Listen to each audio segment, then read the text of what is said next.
But we were big in loan sharking. We were big in booking.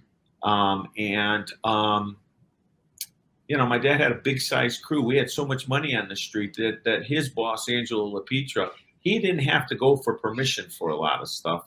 He just did it and turned the money in, and he had free reign over a lot of stuff Damn. because he was almost like the perfect lieutenant or the perfect soldier, and Angelo loved him for that. You want a lot of guys like that.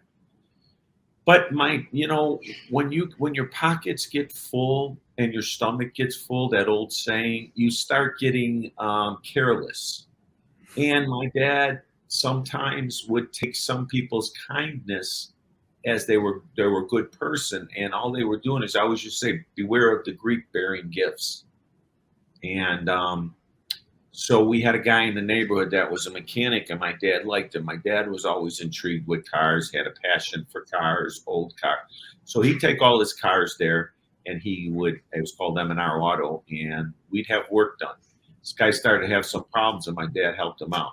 Well, what had happened was, my dad always said, if you're doing anything wrong here, let me know, because I'm not going to come around to you. So the guy was doing stuff wrong, and my dad didn't know. The government thought he was working for my dad. When they arrested him, they said, all we want you to do is turn your boss in. He's my boss, Frank Calabrese. He goes, oh my God, he's going to kill me. He doesn't know anything about this. Well, where you wear a wire. So this guy's out there trying to set us up. And a lot of strange stuff was happening. I wound up opening a detail shop next door. And I told my dad, I said, there's weird stuff going on here, Dad. There's something not right with this. This guy's up to no good. I'm hearing a lot of stuff on the street. Long story short, he gets scared because he thinks we're onto him, that we were going to kill him. And he took off and went in witness protection. So we had this thing harboring over our head for years. And we didn't know if it was ever coming or not, if he had enough on us. We didn't think he did. So in 1995, we all got indicted for that. Me, my brother, my uncle, and my dad, and about 4 or 5 other crew members, for running a loan sharking operation from the late 70s to the early 90s through threats, intimidation, and violence. So that's when we went to jail. Damn. So this guy was really in fear then for his life. He thought, he's like, well, this was coincidental.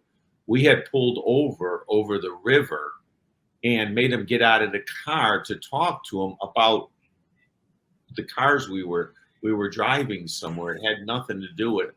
But later on, one of the guys noticed, man, he was really nervous. He wouldn't get out of the car at first. Well, when you're not doing anything wrong with somebody, your guard is not up like it is when you're doing something wrong with somebody. Mm-hmm. So we didn't think twice. We're not doing wrong with this guy. What do we got to worry about? But here, it was him thinking. Hey, thanks for watching this clip. This clip came from one of my interviews I did in the past. Please hit subscribe if you want to get more clips like this. Also, if you want to watch the full interview, I'll put a link in the description. Or you can hit the button on the screen to watch the full interview.